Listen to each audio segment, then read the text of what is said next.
hindi ang palasyo. Ang palasyo ang sasagot. Presidential Communications Officer ka. Spokesperson ka ng Malacanang. Ngayon, tinuturing mo yan na parang labasan mo ng opinion mo. Bugahan mo ng fake news mo. Bugahan mo ng propaganda mo. Hindi ganun yun. Oh, tama yung sinabi ni ano dito, ni Bagtas Clyde. CCO dapat yan, di ba? Claire Castro Communications Office. Di ba? Hindi mo alam kasi talaga yung trabaho mo.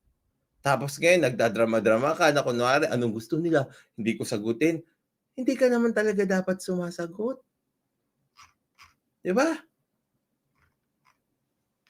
Kasi nga spokesperson ka lang. You're speaking for the palace.